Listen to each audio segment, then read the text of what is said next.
Hello hi ಎಲ್ಲರಿಗೂ ನಮಸ್ಕಾರ. Welcome back to my YouTube channel. ಇವತ್ತಿನ ಒಂದು ವಿಡಿಯೋದಲ್ಲಿ 5 ಮಿನಿಟ್ಸಲ್ಲಿ ಆಗುವಂತಹ ಒಂದು ಮೊಸರನ್ನ ಟ್ರೈ ಮಾಡ್ತಾ ಇದ್ದೀನಿ. ಮೊಸರನ್ನ ಯಾವ ಥರ ಮಾಡೋದು ಒಂದು 5 ಮಿನಿಟ್ಸಲ್ಲಿ ಅಂತ ನಾನು ಇವತ್ತು ತೋರಿಸ್ಕೊಡ್ತಾ ಇದ್ದೀನಿ. ಅಂದರೆ ಎಲ್ಲರೂ ಒಂದು ಡಿಫ್ರೆಂಟ್ ಟೈಪ್ ಆಗಿ ಮೊಸರನ್ನ ಟ್ರೈ ಮಾಡ್ತೀರಾ, ಮಸಾಲೆ ಮೊಸರನ್ನ ಅಂತೆಲ್ಲ ಟ್ರೈ ಮಾಡ್ತಾ ಇರ್ತೀರಾ. ಬಟ್ ನಾನು ಒಂಥರ ಸ್ಟೈಲಲ್ಲಿ ಮೊಸರನ್ನ ಮಾಡ್ತೀನಿ. ಅದು ಯಾವ ಥರ ಮಾಡ್ತೀನಿ ಏನು ಅಂತ ಈ ವಿಡಿಯೋದಲ್ಲಿ ನಿಮಗೆ ನಾನು ತೋರಿಸ್ಕೊಡ್ತಾ ಇದ್ದೀನಿ. ಅಂದರೆ ಮೊಸರು ಇರುತ್ತೆ ಬಟ್ ಹಂಗೆ ತಿನ್ನೋಕ್ಕಾಗಲ್ಲ, ಅದಕ್ಕೋಸ್ಕರ ಈ ಥರ ಮೊಸರನ್ನ ಮಾಡ್ಕೊಂಡು ತಿಂದರೆ ತುಂಬ ಚೆನ್ನಾಗಿರುತ್ತೆ ತಿನ್ನೋಕ್ಕೆ. ಅದಕ್ಕೋಸ್ಕರ ಇವತ್ತು 5 ಮಿನಿಟ್ಸಲ್ಲಿ ಆಗುವಂತಹ ಮೊಸರನ್ನ ಟ್ರೈ ಮಾಡ್ತಾ ಇದ್ದೀನಿ ಗೈಸ್. ತುಂಬ ಸಿಂಪಲ್ಲಾಗಿ ಈಸಿಯಾಗಿ 5 ಮಿನಿಟ್ಸಲ್ಲಿ ಮಾಡ್ಕೊಬೋದು ನೀವು. ಬನ್ನಿ ಯಾವ ಥರ ಮಾಡೋದು ಏನು ಅಂತ ನೋಡೋಣ. ಇನ್ನೂ ನನ್ನ ಚಾನಲ್ನ ಯಾರ್ಯಾರು ಸಬ್ಸ್ಕ್ರೈಬ್ ಮಾಡ್ಕೊತಿರೋ ವಿಡಿಯೋಸ್ನ ನೋಡ್ತಾ ಇದ್ದೀರೋ ಪ್ಲೀಸ್ ಹೀಗೆ ಹೋಗಿ ಸಬ್ಸ್ಕ್ರೈಬ್ ಮಾಡಿಕೊಂಡು ವಿಡಿಯೋಸ್ನ ನೋಡಿ ಸಪೋರ್ಟ್ ಮಾಡಿ ಅಂತ ಹೇಳ್ತಾ, ಸ್ಟವ್ ಮೇಲೆ ಒಂದು ಬಾಣಲಿನ ಇಟ್ಕೊಂಡಿದ್ದೀನಿ. ಅದಕ್ಕೆ ಸ್ವಲ್ಪ ಎಣ್ಣೆನ ಹಾಕೊತಾ ಇದ್ದೀನಿ.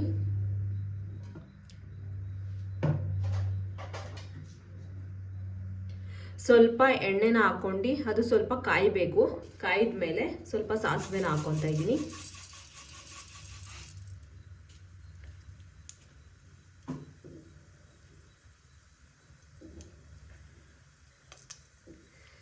ಸಾಸಿವೆ ಚಿಟ್ಲವರೆಗೂ ವೆಯ್ಟ್ ಮಾಡಿ. ಇವಾಗ ನಮಗೆ ಸಾಸಿವೆ ಚಿಟ್ಲುತ್ತಿದೆ. ಆಮೇಲೆ ಒಂದು ಈರುಳ್ಳಿನ ಕಟ್ ಮಾಡ್ಕೊಂಡಿದ್ದೀನಿ. ಈರುಳ್ಳಿನ ಹಾಕೊತಾ ಇದ್ದೀನಿ.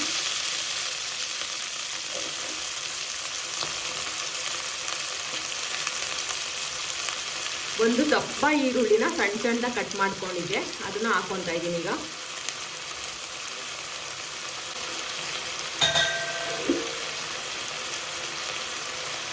ಚೆನ್ನಾಗಿ ಮಿಕ್ಸ್ ಮಾಡ್ಕೊಳ್ಳಿ ಈರುಳ್ಳಿನ. ಯಾಕಂದರೆ ಈರುಳ್ಳಿನ ಎಣ್ಣೆಯಲ್ಲಿ ಚೆನ್ನಾಗಿ ಫ್ರೈ ಮಾಡ್ಕೊಬೇಕು, ಅವಾಗ ಈರುಳ್ಳಿ ಚೆನ್ನಾಗಿ ಆಗಬೇಕು. ಈರುಳ್ಳಿ ಬ್ರೌನ್ ಕಲರ್ ಬರೋವರೆಗೂ ಚೆನ್ನಾಗಿ ಫ್ರೈ ಮಾಡ್ಕೊಳ್ಳಿ.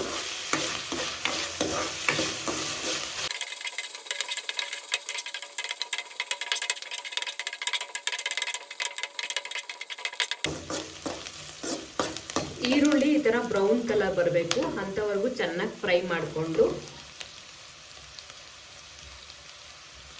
ಸ್ವಲ್ಪ ಕರಿಬೇವಿನ ಸೊಪ್ಪನ್ನ ಹಾಕೊತಾ ಇದ್ದೀನಿ. ಜೊತೆಗೆ ಸ್ವಲ್ಪ ಕೊತ್ತಂಬರಿ ಸೊಪ್ಪನ್ನ ಹಾಕೊತಾ ಇದ್ದೀನಿ.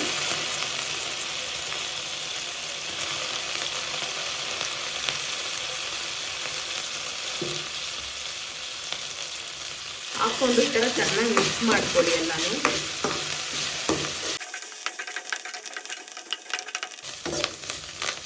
ಈ ಥರ ಮಿಕ್ಸ್ ಮಾಡಿಕೊಂಡು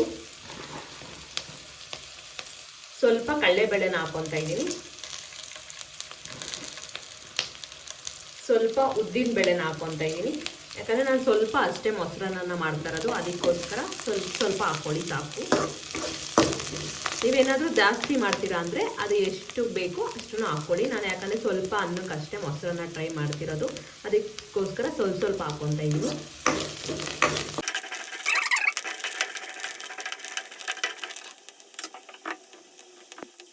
ಇದನ್ನ ಚೆನ್ನಾಗಿ ಫ್ರೈ ಮಾಡ್ಕೊಂಡಿದ್ದಾದ್ಮೇಲೆ ಒಂದು 4 ಮೆಣಸಿನ್ಕಾಯಿನ ತೊಗೊಂಡಿದ್ದೀನಿ. ಖಾರದ ಮೆಣಸಿನ್ಕಾಯಿ ಇದು ಅಂತೂ 4ನ ತೊಗೊಂಡಿದ್ದೀನಿ. ಈಗ ಪೀಸ್ ಮಾಡ್ಕೊಳ್ಳೋಣ. ಇದರಲ್ಲಿ ಒಂದು ಮೆಣಸಿನ್ಕಾಯಿನ 2 ಪೀಸ್ ಮಾಡಿಕೊಂಡು ಹಾಕ್ಕೊಳ್ಳಿ. ಹಾಕ್ಕೊಂಡು ಅದನ್ನು ಕೂಡ ಚೆನ್ನಾಗಿ ಫ್ರೈ ಮಾಡ್ಕೊಬೇಕು.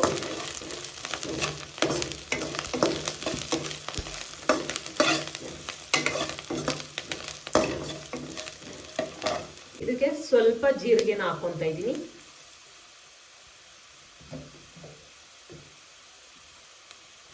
ಸ್ವಲ್ಪ ಕೊಬ್ಬರಿನ ಹಾಕೊತಾ ಇದ್ದೀನಿ. ಯಾಕಂದರೆ ಕೊಬ್ಬರಿನ ತಗೊಂಡು ಈ ಥರ ಸಣ್ಣದಾಗಿ ತುರ್ಕೊಂಡು ಇಟ್ಕೊಂಡಿದ್ದೀನಿ. ತುರಿದಿರುವಂಥ ಒಂದು ಕೊಬ್ಬರಿನ ಇದಕ್ಕೆ ಹಾಕೊಳ್ಳೋಣ. ಅದ್ರ ಜೊತೆಗೆ ಸ್ವಲ್ಪ ದ್ರಾಕ್ಷಿನ ಹಾಕೊತಾ ಇದ್ದೀನಿ. ದ್ರಾಕ್ಷಿ ಯಾವ್ದು ಬೇಕಾದರೂ ಹಾಕ್ಬೋದು ನೀವು. ನಿಮ್ಮ ಮನೇಲಿ ಯಾವ ದ್ರಾಕ್ಷಿ ಇದೆಯೋ ಅದನ್ನೇ ಯೂಸ್ ಮಾಡ್ಕೊಳ್ಳಿ. ನಮ್ಮ ಮನೇಲಿ ಇದಿದೆ, ಅದಕ್ಕೋಸ್ಕರ ಇದನ್ನ ಹಾಕೊತಾ ಇದ್ದೀನಿ.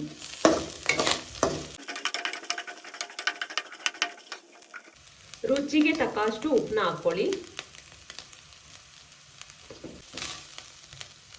ಈಗ ಇದನ್ನೆಲ್ಲ ಚೆನ್ನಾಗಿ ಮಿಕ್ಸ್ ಮಾಡಿಕೊಂಡು ಸ್ಟವ್ನ ಆಫ್ ಮಾಡ್ಕೊಳ್ಳಿ. ಯಾಕಂದರೆ ಇದನ್ನ ಸ್ವಲ್ಪ ಆರಕ್ಕೆ ಬಿಡಿ. ಯಾಕಂದರೆ ಇದು ಫುಲ್ ತಣ್ಣಗಾಗಬೇಕು.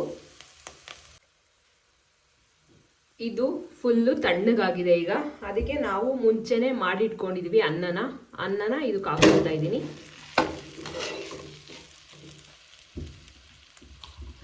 ಅನ್ನನೂ ಸ್ವಲ್ಪ ಆರಿಸ್ಬೇಕು. ನೀವು ಬಿಸಿ ಬಿಸಿ ಅನ್ನ ಹಾಕೋಕೆ ಹೋಗಬೇಡಿ ಕಲಸಕ್ಕೆ. ಸ್ವಲ್ಪ ಆರಿದ ಮೇಲೆ ನೀವು ಅನ್ನನ ಹಾಕ್ಕೊಂಡು ಮಿಕ್ಸ್ ಮಾಡ್ಕೊಬೋದು ಇದಕ್ಕೆ.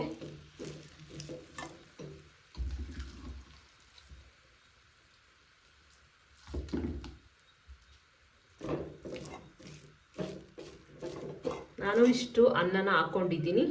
ಈಗ ಅನ್ನನ ಚೆನ್ನಾಗಿ ಮಿಕ್ಸ್ ಮಾಡ್ಕೊಳ್ಳೋಣ ಇದ್ರ ಜೊತೆ.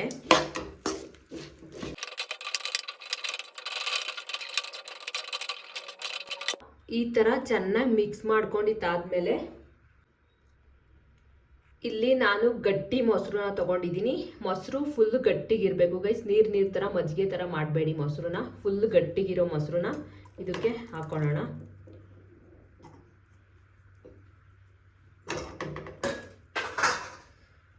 ಹಾಕ್ಕೊಂಡು ಚೆನ್ನಾಗಿ ಮಿಕ್ಸ್ ಮಾಡ್ಕೊಳ್ಳಿ.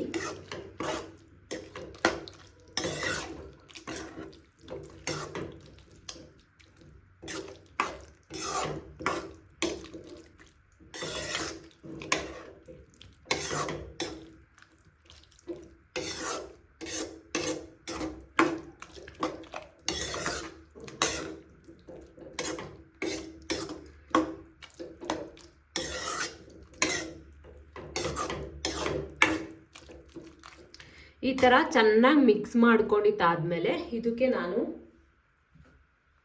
ಒಂದು ದಾಳಿಂಬ್ರೆ ಹಣ್ಣು ತೊಗೊಂಡಿದ್ದೀನಿ. ಅಂದರೆ ಸಣ್ಣದು ದಾಳಿಂಬ್ರೆ ಹಣ್ಣು ತೊಗೊಂಡು ಈ ಥರ ಬಿಡಿಸ್ಕೊಂಡು ಇಟ್ಕೊಂಡಿದ್ದೆ ಫಸ್ಟೇ.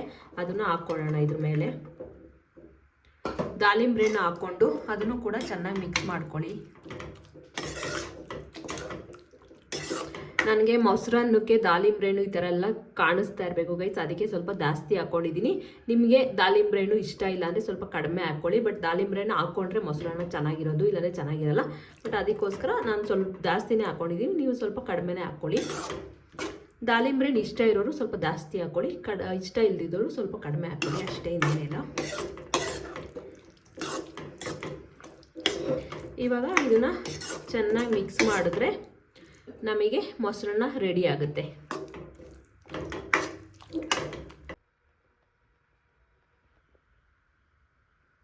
ಫೈನಲಿ ಮೊಸರನ್ನ ರೆಡಿ ಆಗಿದೆ. ನೋಡಿದ್ರಿ ಅಲ್ವಾ, ತುಂಬ ಸಿಂಪಲ್ ಆಗಿ ಈಸಿಯಾಗಿ 5 ಮಿನಿಟ್ಸಲ್ಲಿ ಮೊಸರನ್ನ ಯಾವ ಥರ ಮಾಡೋದು ಅಂತ. ನೀವು ಕೂಡ ಟ್ರೈ ಮಾಡಿ ಹೇಗಿತ್ತು ಅಂತ ಕಮೆಂಟ್ ಮೂಲಕ ತಿಳಿಸಿ. ಇದೇ ಥರ ರೆಸಿಪಿಗಾಗಿ ನನ್ನ ಚಾನಲ್ನ ಸಬ್ಸ್ಕ್ರೈಬ್ ಮಾಡ್ಕೊಳ್ಳೋದಂತೂ ಮರಿಬೇಡಿ. ಇದೇ ಥರ ಮುಂದಿನ ವಿಡಿಯೋದಲ್ಲಿ ಸಿಗ್ತೀನಿ. ಅಲ್ಲಿವರೆಗೂ ಟೇಕ್ ಕೇರ್, ಬಾಯ್ ಬಾಯ್.